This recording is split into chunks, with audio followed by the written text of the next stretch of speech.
बच्चों, अगला हिस्सा देखते हैं। जहाँ भी खड़ा हो सड़क, झील या कोई पहाड़।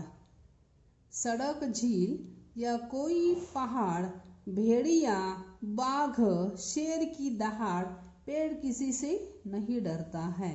यानी कवि यहाँ कहते हैं जहाँ भी वह खड़ा होता है, सड़क, झील या कोई भी पहाड़ या भेड़िया, बाघ, शेर, दहाड़, पेड़ किसी से नहीं डरता है। कवि कहते हैं कि पेड़ जहाँ भी खड़ा हो, चाहे सड़क पर हो, किसी झील के किनारे हो या फिर पहाड़ के ऊपर हो, उसकी मनोस्थिति एक जैसी रहती है। यानी जहाँ भी खड़ा हो वहाँ उसकी मनोस्थिति कैसी होती है?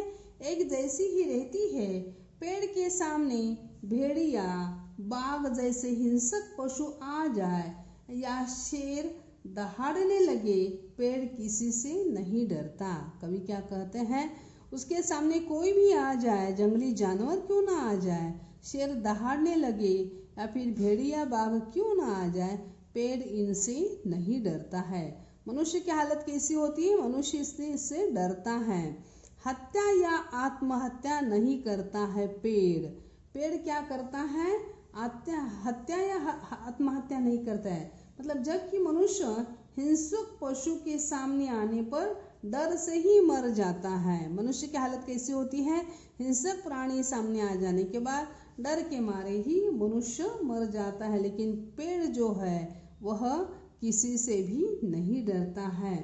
पेड़ मनुष्य के समान न कभी किसी की हत्या करता है, न आत्महत्या करता है। क्या वाक्य है? देखिए, हत्या या आत्महत्या नहीं करता है पेड़। ने कवि यहाँ कहते हैं मनुष्य क्या करता है? या तो हत्या करता है, दूसरों को मारता है, या फिर अपनी आत्महत्या करता है। पेड़ कभी भी दूसरों की हत्या भी नहीं करता है और खुद आत्महत्या भी नहीं करता है। वह आने वाली समस्याओं से डटकर मुकाबला करता है। ऐसा पेड़ होता है। ऐसी हालत इंसान को भी अपनानी है। दूसरों की भी हत्या नहीं करनी है और अपनी भी आत्महत्या इंसान को करने की कभी कोशिश नहीं करनी है। थके राहगीर को देखकर छाँव व ठंडी हवा राह में गिरा देता है फूल, और थके राहगीर को देखकर छाँव व ठंडी हवा राह में गिरा देता है फूल, और करता है इशारा उसे आगे बढ़ने का। यानी पेड़ जो होता है, थके हुए राहगीर जब उसकी छाँव में बैठ जाते हैं तो पेड़ उन्हें ठंडी हवा देता है और उनकी राह में फूलों को गिरा देता है और करता है इशारा उससे आगे बढ़ने का।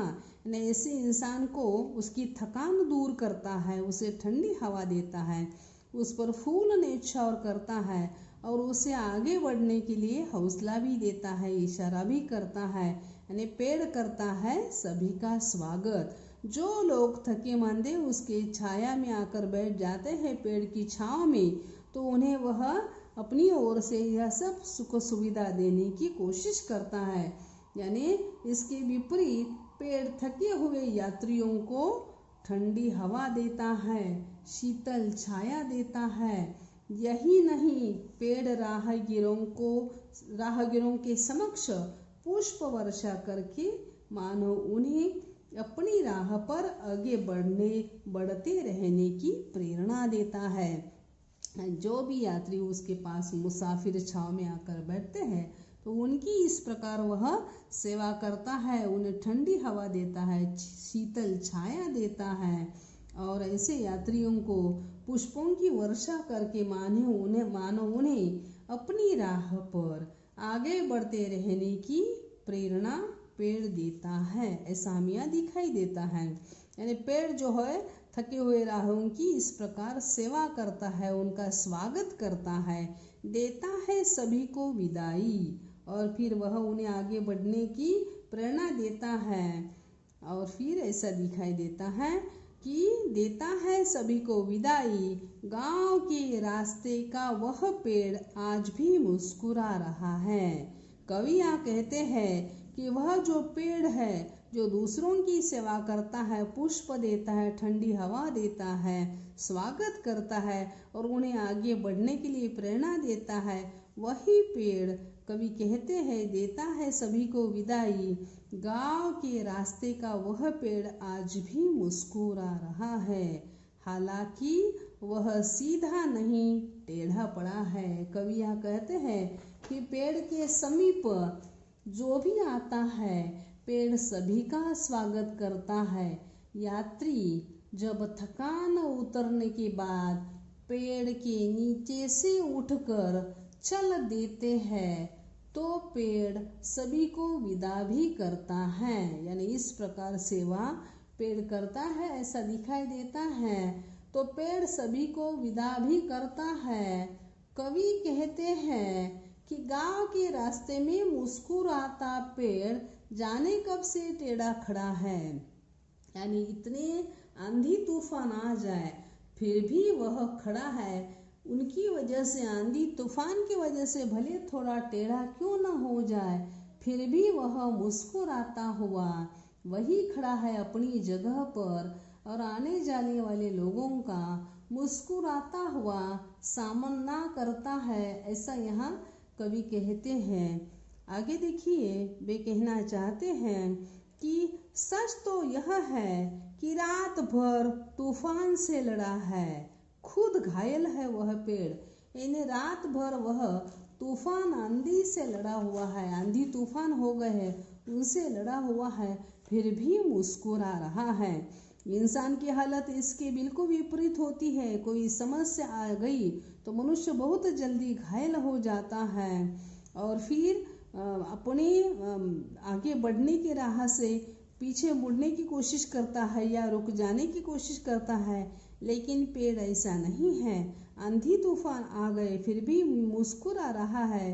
रात भर तूफान आने की वजह से वह घायल हो गया है, उनसे लड़ा हुआ है, फिर भी क्यों न वह टेढ़ा भी क्यों न हो जाए, फिर भी वह सामना करता है। बिल्कुल इंसान को भी ऐसे अपने जीवन में तूफान आने के बाद, समस्या आने के बाद उसका डटकर मुकाबला करने की कोशिश करनी चाहिए।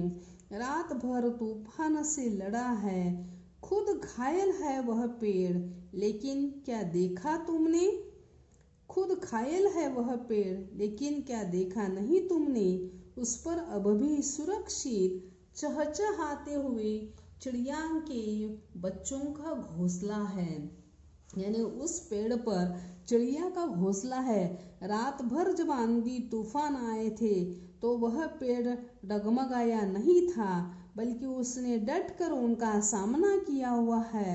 और उसके पेड़ पर जो चहचहाते चिड़िया का घोंसला है वह भी उस पेड़ पर सुरक्षित है। उन पर उस आंधी तूफान की आँच आने नहीं दी है। यानी इस प्रकार पेड़ ने इस चिड़ियों के घोंसला का सुरक्षा की हुई है। उन आंधी तूफानों से उसे हिलने नहीं दिया है, मतलब उन्हें कोई चोट तक नहीं पहुंची हुई है। इस प्रकार उनकी सुरक्षा इस पेड़ ने की है। रात भर आंधी तूफान होने के बावजूद भी पेड़ डगमगा नहीं है, थोड़ा सा टेढ़ा हो गया है लेकिन डगमगाया नहीं है। और उसके ऊपर उस पेड़ पर जो चहचहाते चिड़ियों का घोंसला था उसकी भी सुरक्षा उसने अच्छी तरीके से की है, ऐसा हमें दिखाई देता है। जी हाँ, सच तो यह है कि पेड़ बहुत बड़ा हौसला है। यानी पेड़ में बहुत हौसला है। इतनी आंधी तूफान हो जाने के बाद भी पेड़ कभी डगमगाया नहीं है, उन घोंसले का उसने सुरक्षा की हुई। इसलिए कवि कहते हैं कि गांव के रास्ते में मुस्कुराता पेड़ जाने कब से टेढ़ा है। पहले वह टेढ़ा नहीं था, वह पूरी रात तेज तूफान का सामना करता रहा, पेड़ घायल हो गया, इसी के कारण टेढ़ा भी हो गया, परंतु उसने अपना हौसला नहीं छोड़ा। जैसे आंधी तूफान में लड़ता रहा, भले टेढ़ा हो गया लेकिन वह टूट नहीं गया। बिल्कुल वैसे ही इंसान को कितनी ही समस्या क्यों न आ जाए, डटकर उन समस्याओं का मुकाबला करने की कोशिश करनी चाहिए। इतनी रात भर आंधी तूफान आ गए फिर भी उसने हौसला नहीं छोड़ा। पेड़ की शाखाओं में एक घोंसले में चिड़िया के चहचहाते छोटे बच्चे थे। सारी रात भयंकर तूफान चलते रहने के बाद भी पेड़ हौसले के कारण वह छोटा सा घोंसला सुरक्षित है। सचमुच पेड़ का हौसला बहुत बड़ा है। यानी जैसे पेड़ ने उस घोंसले में बैठे हुए पंछियों को सुरक्षा की हुई है, बिल्कुल वैसे ही इंसान को अपनी परिवार की सुरक्षा के लिए घबराना नहीं है, डटकर मुकाबला करना है, क्योंकि घर के बड़े सदस्य पर ही घर की जिम्मेदारी होती है। वह ही डगमगा जाए तो घर के बाकी सदस्य भी डगमगा जाते हैं। तो ऐसे न डगमगाते हुए ही घर के सदस्य को अपने पूरी परिवार की सुरक्षा के लिए जीवन में कितनी ही समस्या क्यों न आ जाए, आगे बढ़ते रहना चाहिए और फिर उन सब के समस्याओं की रक्षा उन समस्याओं से घर के परिवार के सदस्यों की रक्षा करनी है।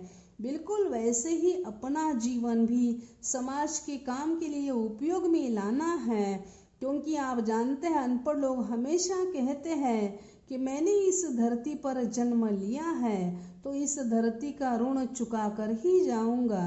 वैसे ही इंसान को भी धरती पर जन्म लिया है तो इस धरती का ऋण चुका कर ही जाना है। यानी जितना भी उपयोग समाज के लिए कर सकता है उतना समाज के लिए उपयोग करने की कोशिश इंसान को करनी है। जैसे पेड़ अंकुरित होने से बूढ़ा होने तक लोगों के काम आता है।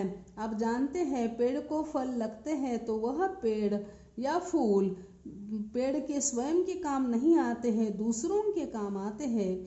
बिल्कुल वैसे ही इंसान को भी अपने जीवन में दूसरों के काम आना है, दूसरों की मदद करनी है, ज़रूरतमंद लोगों की मदद करने की कोशिश करनी है, तभी अपना जीवन सार्थक हो सकता है। और पेड़ से यह सीख लेनी चाहिए कि जैसे पूरा पेड़ समाज के उपयोग में आता है, आने वाले यात्रियों को ठंडी हवा देता है, फूलों की वर्षा करता है, बिल्कुल वैसे ही पेड़ को जैसे ही इंसान को उसे दूसरों की मदद करनी है, दूसरों की सेवा करनी है।